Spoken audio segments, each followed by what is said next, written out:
Halo teman-teman, bagaimana kabarnya? Salam sehat selalu ya. Yang pertama, kami mau mengucapkan terima kasih banyak kepada saudara-saudari semua atas partisipasinya dalam menyaksikan video kami yang pertama.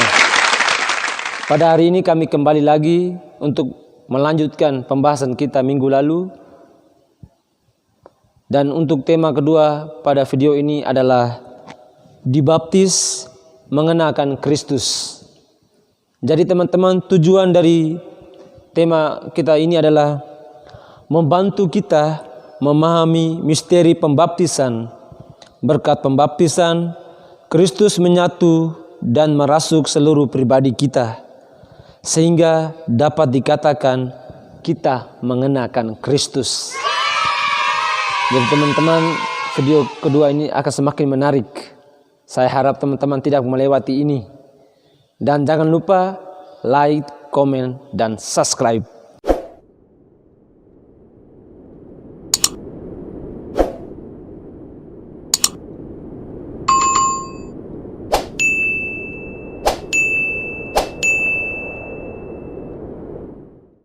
Oke teman-teman, sebelum memulainya, mari kita berdoa terlebih dahulu. Kita siapkan hati dan batin kita. Dalam nama Bapa dan Putra dan Roh Kudus. Amin. Allah Bapa di surga, sumber kehidupan, penyelenggara kehidupan. Kami mengucap syukur untuk kebaikan, berkat, serta rahmat yang tiada hentinya Engkau berikan kepada kami semua hingga saat ini. Sekarang kami kembali lagi untuk melanjutkan pembahasan kami, untuk mempersiapkan diri kami menerima sakramen Krisma.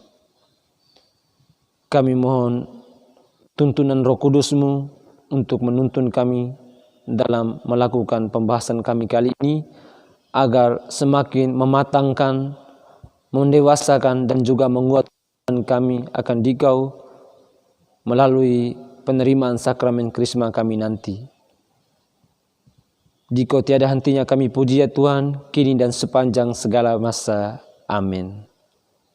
Dalam nama Bapa dan Putra dan Roh Kudus. Amin.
Halo teman-teman semua, perkenalkan nama saya Frater Sandi SSCC. Di sini saya ingin men-sharingkan pengalaman saya tentang dibaptis mengenakan Kristus. Pasti teman-teman banyak yang bertanya, itu maksudnya apa ya Frater? Kemudian Frater punya contoh konkret nggak? Kalau dalam diri saya memiliki contoh konkret yang sangat banyak, tetapi saya hanya akan menceritakan beberapa contoh konkretnya, seperti saya sebagai seorang frater di dalam kongregasi SSCC. Tetapi seperti teman-teman lihat, saya belum memakai jubah saya. Nah, salah satu contohnya adalah ketika saya diterima sebagai anggota SSCC.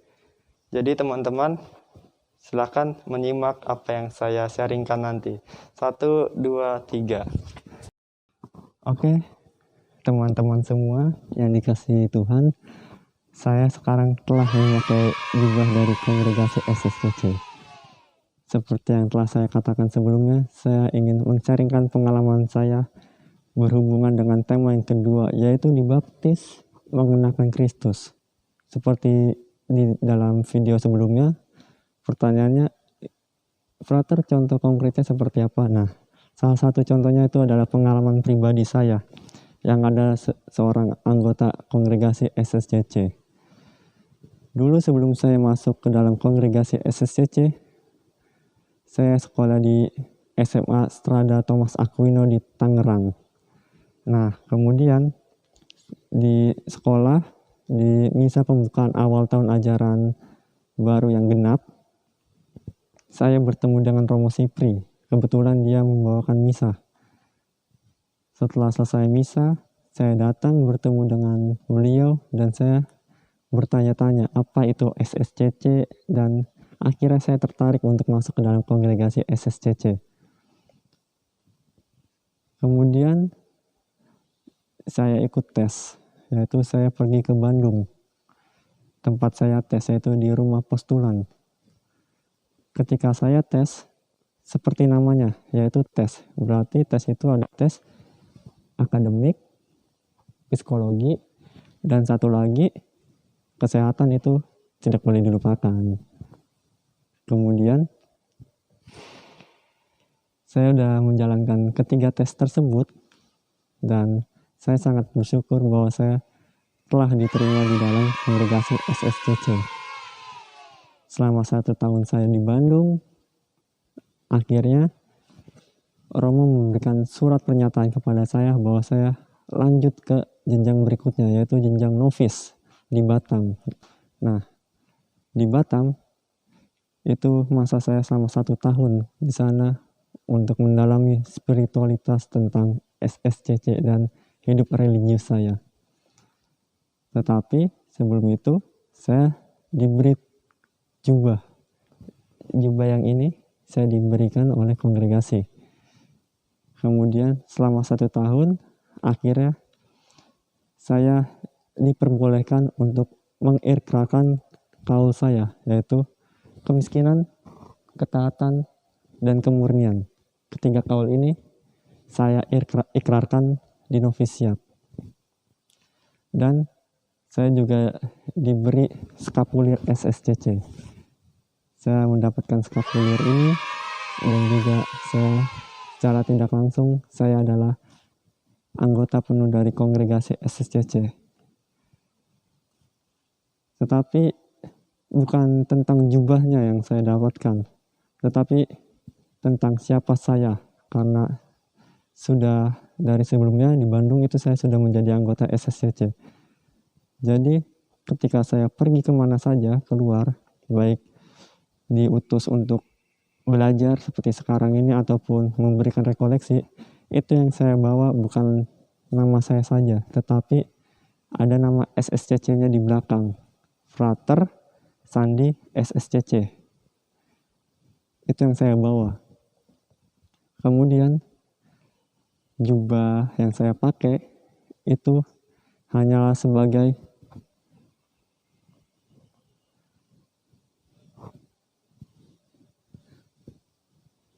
sebagai tanda bahwa saya adalah anggota SSCC.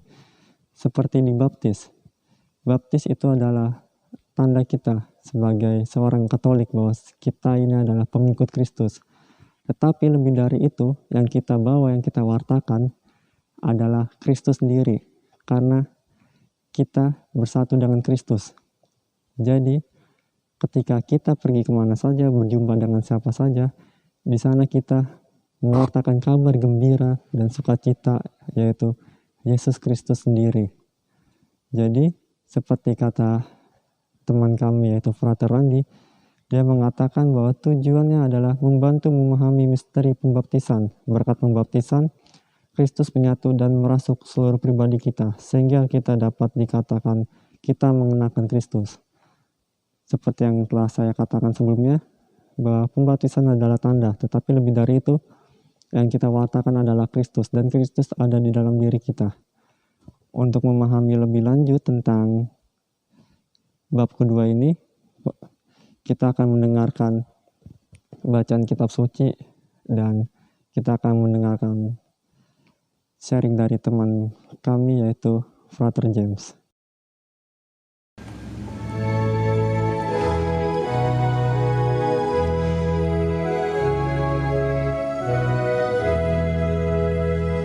Siapa yang berpegang pada sabda Tuhan dan setia mematuhinya, hidupnya mulia dalam cahaya bakal bersekutu dengan Tuhannya.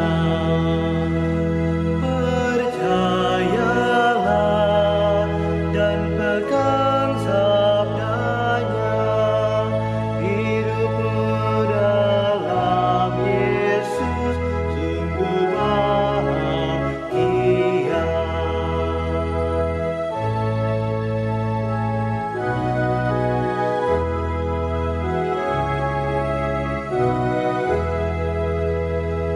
Bayang-bayang gelap kan dihapus lenyap oleh sinar senyum wajahnya. Rasa takut dan syak kan menghilang lepas dari yang berpegang padanya. Percayalah dan pegang sabdanya, hidupmu dalam Yesus sungguh bahagia.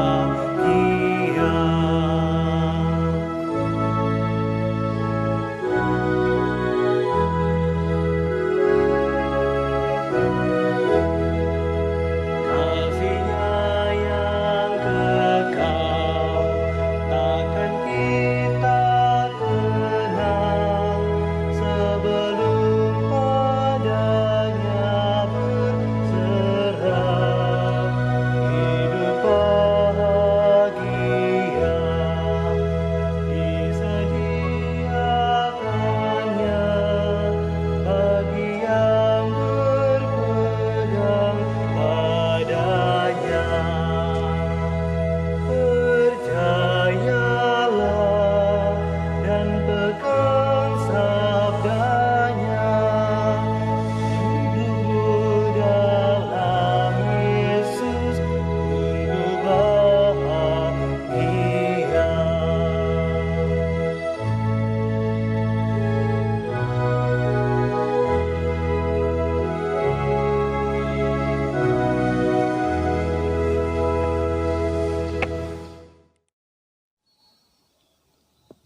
Bacaan diambil dari surat Rasul Paulus kepada jemaat di Galatia. Jadi hukum Taurat adalah penuntun bagi kita sampai Kristus datang, supaya kita dibenarkan karena iman. Sekarang iman itu telah datang, karena itu kita tidak berada lagi di bawah pengawasan penuntun. Sebab kamu semua adalah anak-anak Allah karena iman di dalam Kristus Yesus. Karena kamu semua yang dibaptis dalam Kristus telah mengenakan Kristus. Dalam hal ini, tidak ada orang Yahudi atau orang Yunani, tidak ada hamba atau orang merdeka, tidak ada laki-laki atau perempuan, karena kamu semua adalah satu di dalam Kristus Yesus. Saudara-saudara yang terkasih dalam Kristus, seperti yang sudah kita dengarkan dalam bacaan dari surat Rasul Paulus kepada jemaat di Galatia, Rasul Paulus mengingatkan umat di Galatia tentang iman mereka akan Yesus Kristus, di mana mereka membuat pembedaan antara orang Yahudi dan orang non-Yahudi. Orang Yahudi menganggap bahwa diri mereka, hukum mereka adalah jalan satu-satunya menuju keselamatan. Nah, sehingga Rasul Paulus menekankan bahwa Yesus Kristus adalah the end of the law. Artinya Yesus Kristus adalah akhir dari hukum Taurat. Hukum Taurat dipahami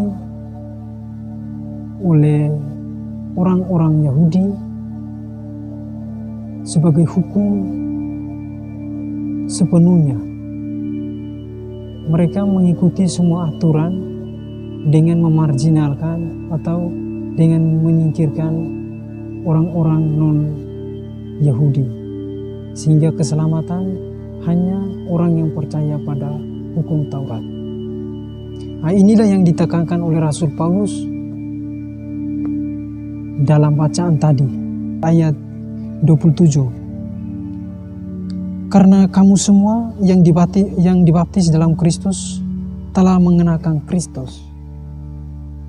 Jadi kita semua yang dibaptis dalam Kristus, kita telah mengenakan Kristus. Maksudnya bahwa kita dibaptis dalam Kristus, saat itulah Kristus juga hadir dalam diri kita, dalam keseluruhan hidup kita untuk menyelamatkan kita.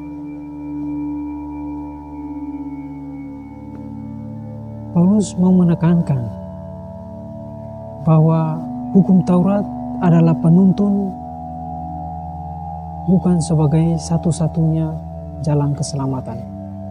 Karena keselamatan ada dalam diri Yesus Kristus itu sendiri yang sekarang telah datang, telah hadir kini dan di sini bersama-sama dengan kita.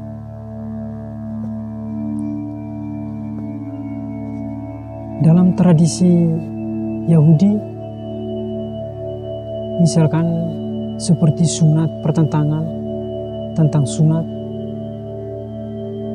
Rasul Paulus menekankan bahwa tidak semua orang harus sunat supaya bisa selamat. Tetapi dengan iman akan Yesus Kristus, kita semua dapat selamat. Kita semua dapat diselamatkan bersama Kristus. Kita semua berbeda-beda, baik orang Yahudi, orang Yunani, orang yang berstatus sosial tinggi, ataupun orang rendahan. Kita semua adalah satu, kita semua adalah sama-sama di dalam Kristus Yesus. Saudara dan saudari, calon Krismawan dan Krismawati, tadi kita telah mendengarkan percikan pengalaman dari Frater Sandi. Yang kedua, kesaksian kitab suci. Dan pada kesempatan ini, kita akan masuk kepada lebih pada penerapan di dalam kehidupan kita sehari-hari.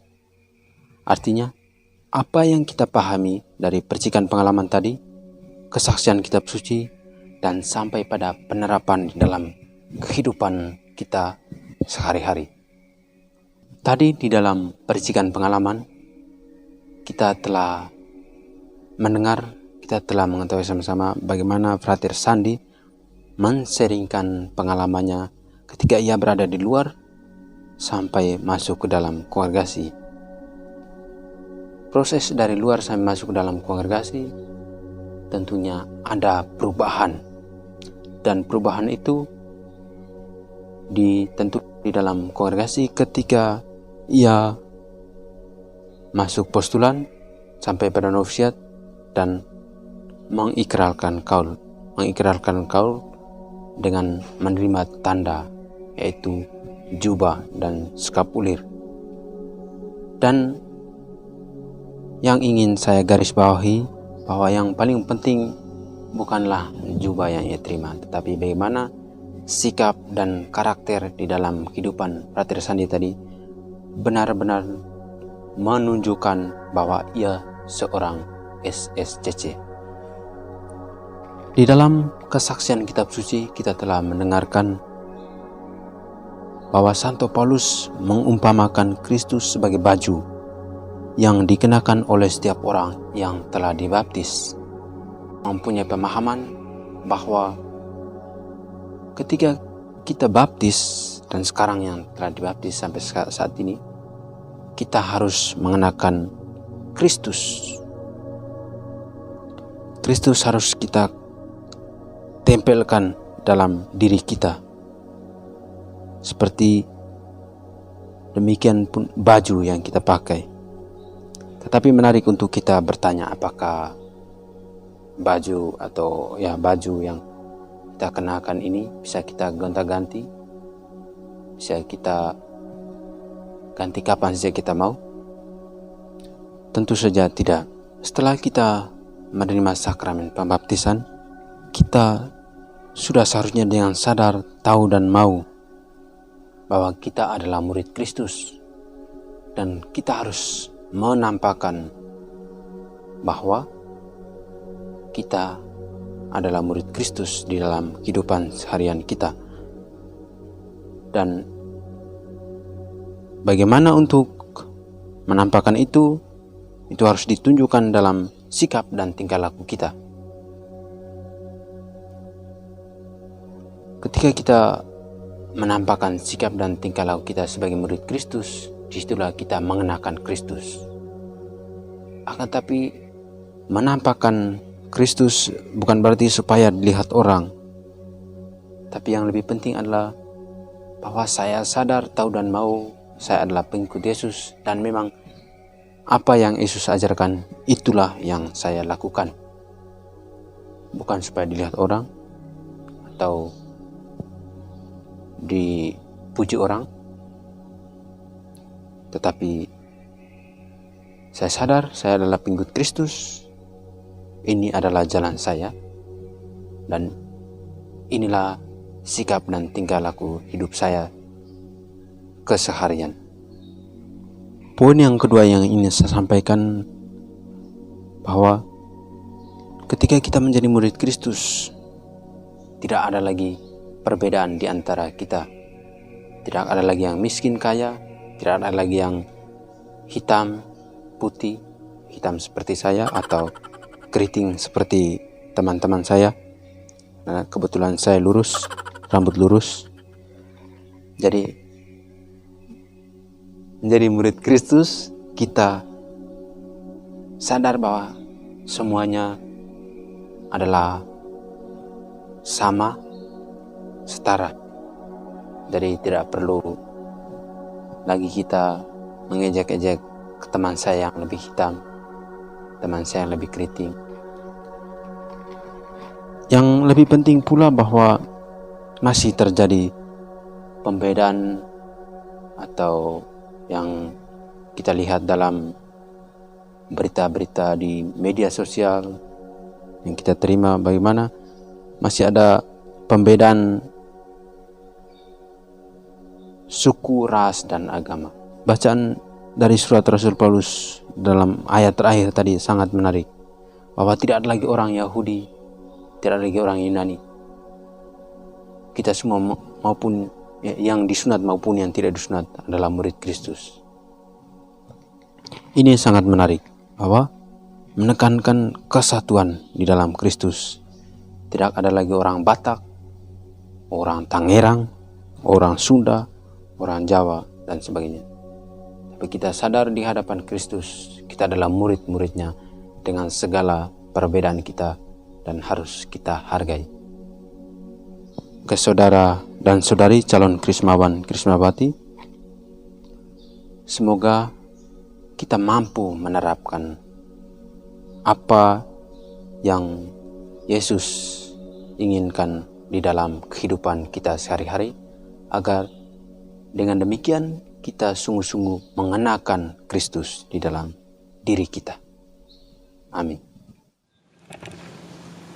Halo teman-teman semua. Ya, saya mewakili teman-teman mengucapkan terima kasih kepada saudara dan saudari para calon Krisma yang telah menyaksikan video yang kedua ini. Terima kasih banyak ya teman-teman atas partisipasinya, dan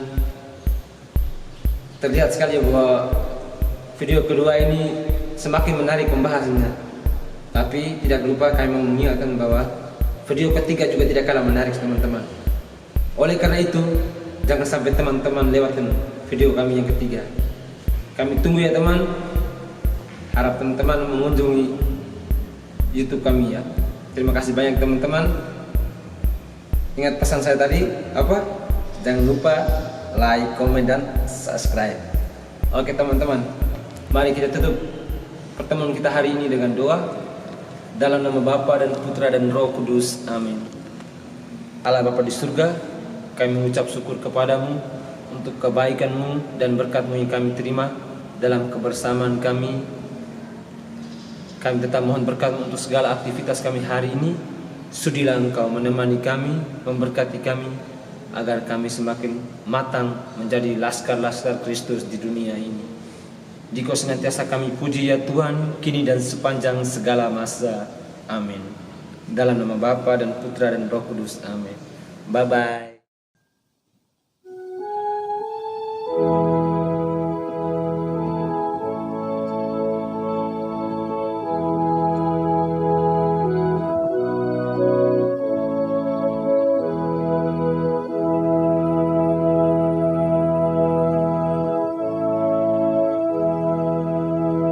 Tingkatkan karya serta karsa membangun dunia, walaupun rintangan menghadang di jalan, majulah terus, kita akan menang, jangan bimbang.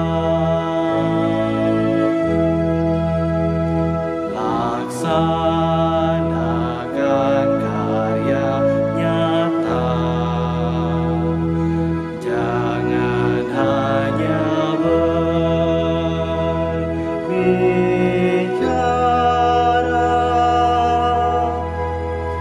jangan pula pura-pura. Tingkatkan karya serta karsa membangun dunia, walaupun rintangan menghadang di jalan, majulah terus, kita akan